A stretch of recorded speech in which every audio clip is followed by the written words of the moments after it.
Não se turbe o vosso coração, credes em Deus, crede também em mim. Na casa do meu Pai há muitas moradas. Se assim não fosse, eu vou-lo teria dito, pois vou preparar-vos lugar, e quando eu for e vos preparar-vos lugar, voltarei e vos receberei para mim mesmo, para que onde eu estiver, estejais vós também. Muito bom dia, com a bênção, com a graça de Deus. Nessa manhã nós começamos mais um dia. Uma alegria nessa manhã podermos ver o brilho do sol, sabermos que temos um Deus presente, um Pai de amor que está ao nosso lado, cuida das nossas necessidades e supre tudo aquilo que nós precisamos no decorrer de um dia de 24 horas. Sonhamos um dia podermos nos encontrar com Ele e viver com Ele para todo sempre. Todos os dias nesse canal nós estudamos um capítulo da Palavra do Senhor. E nessa manhã eu convido você a abrir a Palavra de Deus no livro de Zacarias, capítulo 11, o versículo 4. Assim diz o Senhor, meu Deus, apacenta as ovelhas destinadas para a matança. A vontade de Deus é que os seus filhos conheçam a sua palavra. Desde o início, quando Deus criou os seus filhos, regularmente Deus se encontrava com os seus filhos, apresentando para ele a sua vontade. Mas o pecado trouxe essa separação. Muitos são impedidos de ter contato com a palavra de Deus. São muitos líderes que orientam a sua igreja ou a sua comunidade a não amar a Bíblia, a não estudar a Bíblia, porque eles sabem que quando as suas ovelhas tiverem a palavra de Deus nas mãos, elas abrirão os seus olhos, elas se depararão com a verdade e buscarão viver a verdade do Senhor. No capítulo que nós estamos estudando hoje, nós vemos a orientação de Deus contra esses pastores que tiram o seu povo de ouvir a sua voz, de seguir o seu caminho. Ele deixa claramente que os seus juízos irão cair sobre a vida desses líderes. No versículo 1 do capítulo que nós estamos estudando nessa manhã, nós podemos ver o profeta Zacarias falando que abre as tuas portas. O juízo de Deus iria cair também sobre o povo do Senhor, porque o povo de Deus rejeitou a liderança de Deus e escolheram uma liderança humana. Deus queria sempre conduzir a vida do seu povo, mas o seu povo, olhando para as outras nações e vendo as outras nações com reis, com governantes, eles pediram para Deus um rei, e Deus então permitiu que Saul se tornasse o primeiro homem a ser conduzido pelo Senhor. Deus mesmo daria o seu espírito para que Saul pudesse ser conduzido pelo Espírito do Senhor. Mas Saul rejeitou, como a nação de Israel também rejeitou ser conduzida pelo Espírito do Senhor. A degradação espiritual da nação de Israel se deu gradativamente. E quanto mais nós nos afastamos, ou o Espírito de Deus se afasta dessa terra, mais o ser humano se torna imoral, pecaminoso, envolvido nos seus pecados, o ser humano se autodestrói. No versículo 1 ainda nós observamos que quando os inimigos invadiam uma cidade, eles acabavam destruindo aquilo que era mais importante para aquela cidade. E quando nós estamos falando da nação de Israel, eles possuíam cedros valiosos, mas quando os inimigos viessem, eles iriam se preocupar em destruir o que de fato os israelitas tinham de mais valiosos, que eram seus cedros. Como nós podemos ver no versículo 4 do capítulo que nós estamos estudando nessa manhã, é o próprio Deus que, através do profeta Zacarias, declara para os seus líderes que eles têm a responsabilidade de apacentar o seu rebanho. Eles não são donos do rebanho, das ovelhas do Senhor, mas eles têm a responsabilidade, o compromisso de conduzir o povo de Deus pelo caminho estreito.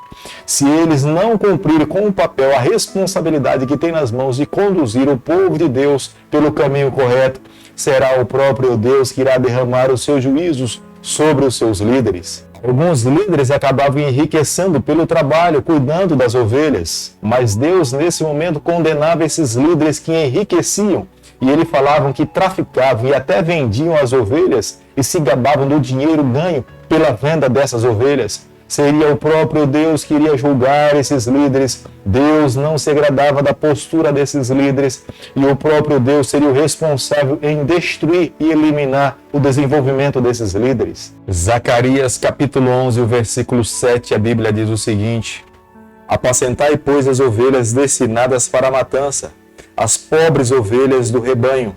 Tomei para mim 2 varas, uma chamei graça e a outra união, e apacentei as ovelhas. Nesse versículo, Deus aqui está falando da quebra da sua aliança. Quando Deus está falando da vara, ele se refere à aliança assumida com o seu povo. Deus jamais queria destruir a aliança que tinha estabelecido com o seu povo. Ele seria fiel em todas as circunstâncias, independente dos problemas que o seu povo passasse. Ele queria ser a solução para todas as dificuldades do seu povo. Mas nesse versículo, quando ele está falando da vara, ele está se referindo que a aliança seria quebrada por decorrência da infidelidade do seu povo.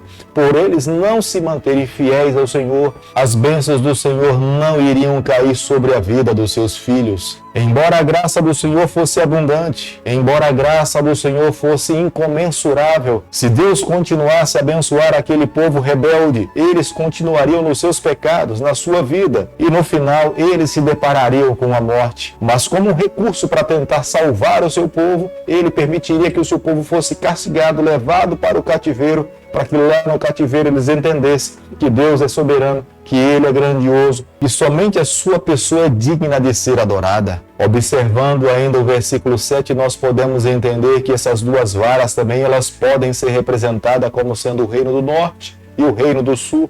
Deus queria também que os dois reinos pudessem viver uma vida unida. Separados, eles não poderiam alcançar os seus objetivos. Somente quando eles estivessem unidos é que alcançariam os propósitos do Senhor. Como nós podemos observar no versículo 12 do capítulo que nós estamos estudando nessa manhã, o profeta Zacarias usa uma ilustração para mostrar a ingratidão do povo para com Deus e para com ele.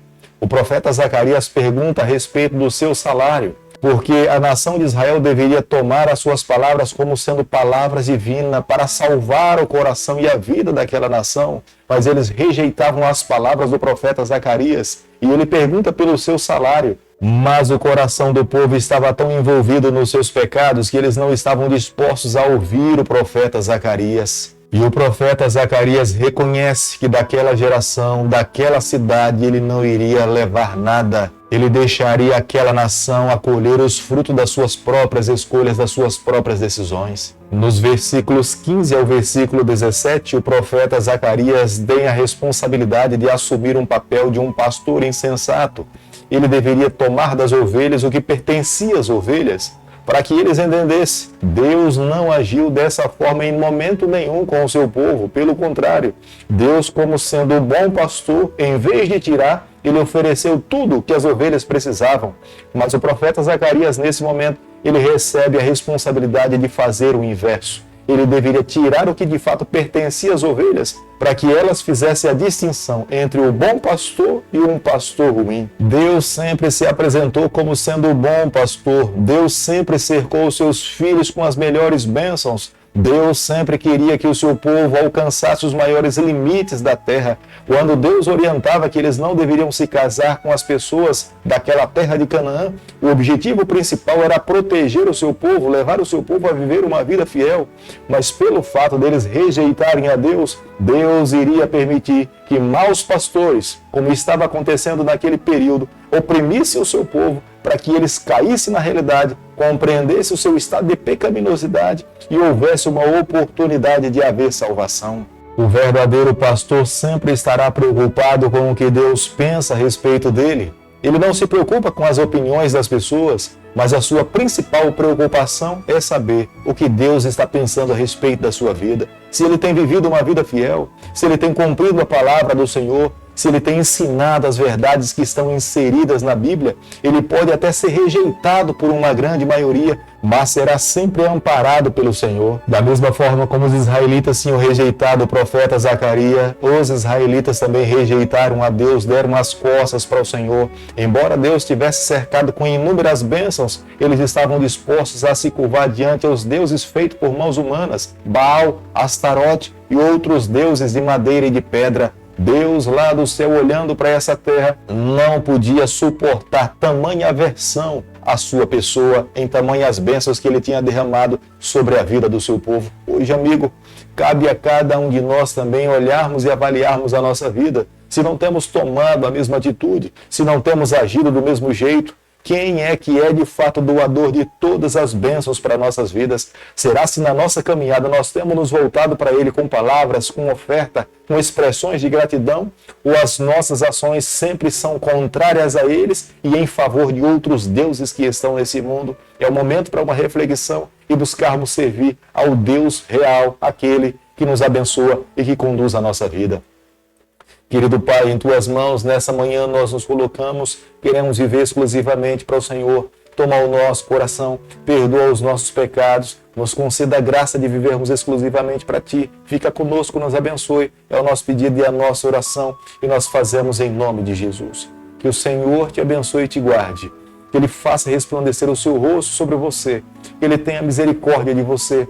E sobre você nessa manhã Ele levante seu rosto e conceda a sua graça em nome de Jesus. Amém.